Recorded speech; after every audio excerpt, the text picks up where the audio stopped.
नमस्कार, मैं doctor Nidhi Verma, department of Hindi, भारतीय विश्वविद्यालय की ओर से आप सभी का स्वागत करती हूँ।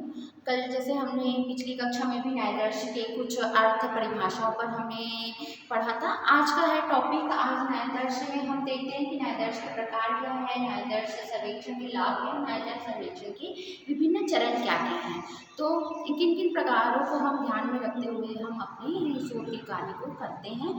तो पहला है न्यायादर्श के प्रकार क्या होते हैं। तो पहला है इसमें कि रैंडम सैम्पलिंग, एक आता है रैंडम रैंडम सैम्पलिंग क्या होता है। रैंडम सैम्पलिंग ये फर्स्ट है इसका, रैंडम सैम्पलिंग। तो ये रैंडम सैम्पलिंग होता क्या, जिसको हम क्या बोलते हैं, देव निर्देशन पद्धति भी कहते हैं, या देव निर्देशन यहाँ पर हम उसको पद्धति भी कह सकते हैं। इस पद्धति के द्वारा हम प्रतिदर्श चुनने के लिए, जैसे कि मैंने बताया कि किस प्रकार से इस पद्धति के लिए हम प्रतिदर्श चुनने के लिए सर्वप्रथम संपूर्ण जनसंख्या की इकाइयों को सूची बनाकर उसकी प्रत्येक इकाइयों को समान मात्रा में महत्व देते हुए आवश्यक इकाइयों को बिना किसी भी पक्षपात के चुन लिया जाता है, और ये चुनी हुई इकाइयाँ संपूर्ण जनसंख्या का प्रतिनिधित्व करती है। इस प्रतिदर्श में किसी भी इकाई को कोई भी विशेष महत्व नहीं दिया जाता। इसके अंतर्गत हम किस प्रकार की विधि का प्रयोग करते हैं, तो हमारी जो ये रैंडम सैम्पलिंग जो मेथड है, इसके लिए हम किन किन प्रणालियों का प्रयोग करते हैं, तो ये कहाँ कहाँ उपयोग में आते हैं, इसका मैं आपको पॉइंट बता रही हूँ। पहला है कि लॉटरी विधि, लॉटरी मेथड जिसको बोलते हैं, उस पर काम आता है। सेकंड आता है इसमें जैसे कार्ड हो गया अथवा टिकट विधि हो गई, कार्ड एवं टिकट मेथड हो गया उसमें। फिर नियमित अंकन प्रणाली उसमें हो जाता है। अनियमित अंकन प्रणाली जिसको हम रेगुलर मार्केटिंग मेथड कहते हैं, या तो अनियमित अंकन प्रणाली को हम इनरेगुलर मार्केटिंग या इसमें हम मार्किंग मेथड कहते हैं। तो ये इस प्रकार से अपग्रेड प्रणाली आ गई। तो ये विभिन्न प्रकारें हैं जिस पर हम ये रैंडम मेथड को हम प्रयोग करते हैं, यहाँ पर इसका यूज़ होता है। फिर सेकंड आता है हमारा परपोसिव सैम्पलिंग मेथड। ये क्या होता है हमारा सेकंड आएगा परपोसिव सैम्पलिंग। इस पर हम देखते हैं कि ये सब प्रकार हैं जो मैं आपको बता रही हूँ इस पर कि मतलब उद्देश्यपूर्ण न्यायादर्श प्रणाली क्या होती है, जो कि हमारी अध्ययनकर्ता संपूर्ण समूह में किसी विशेष उद्देश्य से कुछ इकाइयाँ निर्देशन के रूप में चयनित करते हैं, और उसे उद्देश्यपूर्ण, जैसे कि मैंने बताया कि इसको हम क्या बोलते हैं, परपोसिव सैम्पलिंग को हम बोलते हैं उद्देश्यपूर्ण प्रणाली। हमारी मेथड क्या होती है, जिसमें हम देखते हैं कि किसी चीज़ को हम पहले सुविचार कर लेते हैं, या साफ प्रयोजन निर्देशन प्रणाली कहा जाता है। इस प्रणाली के द्वारा पक्षपात की संभावना अधिक होती है, क्योंकि शोधकर्ता अपनी इच्छा अनुसार इकाइयों का चयन करता है, और संपूर्ण समूह की इकाइयों से शोधकर्ता पहले से परिचित होता है। तो इस प्रणाली द्वारा यथासंभव उद्देश्य की पूर्ति होती है।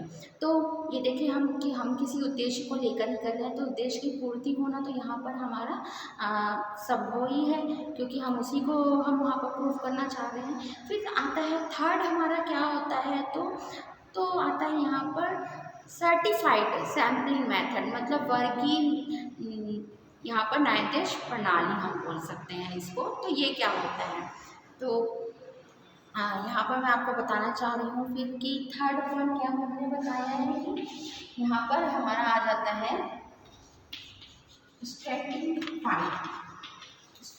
सैम्पलिंग क्या होता है। स्ट्रेटिफाइड जिसको मैंने बताया वर्गीय न्यायादर्श प्रणाली क्या होती है। तो वर्गीय न्यायादर्श प्रणाली में हम समग्र को सजातीय वर्गों में बांटकर प्रत्येक वर्गों में निश्चित संख्या में इकाइयों को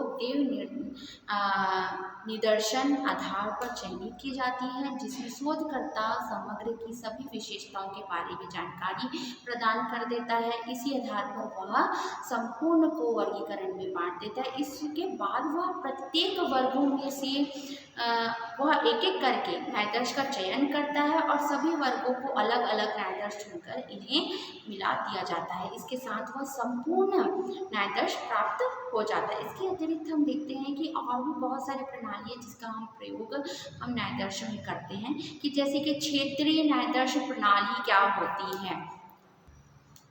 जैसे मैंने बताया इसके अतिरिक्त क्या किन किन क्षेत्रों में हम मेथड का और प्रयोग करते हैं। तो क्षेत्रीय न्यायाधीश प्रणाली होती है, बहुस्तरीय न्यायाधीश प्रणाली होती है, सुविधाजनक न्यायाधीश प्रणाली होती है, फिर स्वयं चयनित न्यायाधीश प्रणाली भी होती है, या पुनरावृत्ति न्यायाधीश प्रणाली का भी हम प्रयोग करते हैं। इस प्रकार से बहुत सारे हैं, ये 3 प्रकार हैं जिनका हम खासतौर पर इस्तेमाल करते हैं। फिर बहुत सारे और मेथड भी हम प्रयोग अपने अपने एरिया वाइज अपने अपने अनुसार से हम इसका भी प्रयोग हम कर सकते हैं। नेक्स्ट फिर आता है प्रकार के बाद न्यायाधीश सर्वेक्षण के लाभ क्या क्या हैं। तो इसका है पहला पॉइंट कि लागत में कमी। लागत में कमी का भी हम यहाँ पर, जैसे मैंने कल बताया था कि बाजार में हम कुछ सामान लेने जाते हैं तो किस प्रकार से नाप जोड़ के तो इसका प्रयोग किया जाता है। तो लागत में कमी, किसी चीज़ का हमें जैसे कि आकार हो गया समग्र जनगणना की अपेक्षा काफ़ी छोटा होता है, पर आदर्श सर्वेक्षण करने के लिए हम कर्मियों को और समय की आवश्यकता पड़ती है, जिससे उसके जुड़ी हुई लागत की हम कमी को निकालते हैं या आती है उस जुड़ी हुई उसकी कमियां करके। तो यह होता है लागत में कमी। फिर सेकंड आता है सूचना हेतु बेहतर संभावना क्या क्या है। तो न्यायाधीश सर्वेक्षण में हम देखते हैं कि सर्वेक्षणकर्ता के पास हम देखते हैं न्यायाधीश घरों के साथ यहाँ पर घरों में यह चीज़ बहुत ही गुंजाइशें होती हैं जिससे वह जनगणना विधि की अपेक्षा किसी भी विषय विशेष में बेहतर जानकारी प्राप्त कर सकता है। यह जनगणना विधि में समय के दबाव और वित्तीय अपर्याप्तता की वजह से भी एक सर्वेक्षणकर्ता बेहतर जानकारी प्राप्त करने हेतु किसी भी विशिष्ट घर को अधिक समय नहीं दे सकता है। तो ये था कि सर्वेक्षण करना, जैसे जहाँ जाके घरों का कहीं कहीं सर्वेक्षण होता है तो उसमें किस प्रकार से हम अपने सामग्रियों का हम संकलित करते हैं कि जिसमें हमारी घर घर जाकर वह अधिक समय नहीं दे सकता। फिर तो समय को हम किसी प्रकार से हम सुचारू रूप से रख कर हम कार्य को करें। तो ये फिर नेक्स्ट इसी में थर्ड पॉइंट हम देखते हैं कि आंकड़ों की बेहतर गुणवत्ता क्या होती है। तो जनगणना विधि में हम समय दबाव की वजह से हमें उत्तम गुणवत्ता वाले जैसे आंकड़े कभी नहीं मिल पाते, तो परंतु हम न्यायाधीश सर्वेक्षण में हम बेहतर गुणवत्ता वाले आंकड़े पा सकते हैं, क्योंकि सर्वेक्षण के अध्ययन के उद्देश्य से जुड़ी सारी जानकारी होती है। फिर नेक्स्ट आता है कि त्रुटियों की जानकारी देना। जनसंख्या या समुदाय के लिए हमारे पास मानक त्रुटि नहीं होती, परंतु न्यायाधीश के लिए हमारे पास निश्चित रूप से एक मानक त्रुटि होती है। न्यायाधीश एक हम देखते हैं कि माध्यम और मानक त्रुटि संबंधी जानकारी दी होने पर भी हम सीमांत बना सकते हैं और इसके भीतर लगभग सभी न्यायाधीश मान्य अव्यवस्थित होंगे। फिर लास्ट अंतिम आता है कि जनसंख्या या समुदाय को किस प्रकार से हम अनंत हो सकता है, क्योंकि वो तो अनंत है, अनगिनत है। अतः संपूर्ण गणना से जुड़ी समस्याओं से बचने के लिए न्यायाधीश सर्वेक्षण ही किसी सांख्यिकी विश्लेषण को करने के लिए एक सरलतम विकल्प होता है। तो किसी भी सांख्यिकी विश्लेषण के लिए न्यायाधीश किस प्रकार से हमारे लिए बहुत ही सहयोगी है। तो इसका प्रयोग हम कहाँ कहाँ करते हैं, ये सारी चीज़ें मैंने आपको बताया। अब नेक्स्ट हमारा आता है, फिर अब आता है हमारा लाभ इसके, देखिए कहाँ कहाँ इसका प्रयोग होता है। अब नेक्स्ट हमारा आता है कि न्यायाधीश सर्वेक्षण के लिए विभिन्न चरण क्या क्या हैं। तो इसके लिए भी बहुत सारे चरण हैं जिनको हम अपने एक प्राथमिक आधार पर हम इन चरणों को रखते हैं कि उद्देश्य को, पहला है उद्देश्य को परिभाषित करना। मतलब सबसे अधिक महत्वपूर्ण है सर्वेक्षण के उद्देश्य को परिभाषित करना, अन्यथा प्रक्रिया शुरू ही नहीं की जा सकती है करके। तो उद्देश्य हमारा मेन होता है जिसको हम पहले डिसाइड करते हैं कि क्या उद्देश्य है जिसके लिए हमें अपने कार्य को करना है करके। नेक्स्ट आता है हमारा समुदाय को परिभाषित करना। उस समुदाय को परिभाषित करना आवश्यक होता है जिससे न्यायाधीश को हमें संकलित किया जाना है ताकि सर्वेक्षण को अधिक सरल बनाया जा सके। अन्यथा किसी विस्तारित बोल सकते हैं न्यायाधीश को हम समुच्चय के लिए अतिरिक्त लागत आ जाएगी। तो किस प्रकार से हम समुदाय में भी इसको प्रयोग करते हैं। नेक्स्ट आता है हमारा संकलित किए जाने वाले आंकड़ों का निर्धारण। मतलब सर्वेक्षण आरंभ करने से पूर्व हम देखते हैं कि लाभ समूह को परिभाषित करना होता है, अन्यथा संकलित न्यायाधीश निरूपक न्यायाधीश नहीं हो सकता है। फिर अगला पॉइंट आता है आंकड़े संकलित करने की विधि निर्धारित करना। आंकड़े संकलित करने की दो विधि हम देखी जा सकती हैं, जैसे कि एक प्रश्नोत्तरी विधि होती है और एक साक्षात्कार विधि होती है। इन दो माध्यमों से हम इन विधियों को की कुछ हानियाँ भी रहती हैं पर कहीं ना कहीं वो हमारे लिए बहुत सहयोगी भी होती हैं। तो ये दो प्रकार की विधि का हम प्रयोग करते हैं अपने न्यायाधीश में।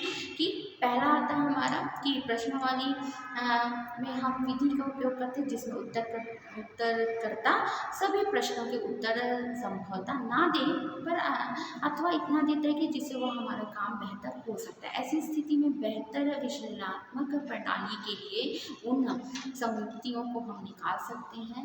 और फिर था जो साक्षात्कार कि हम वहाँ पर स्वयं जाकर हम उनका साक्षात्कार लेके हम उनसे स्वयं बात करके हम उससे संबंधित जानकारी।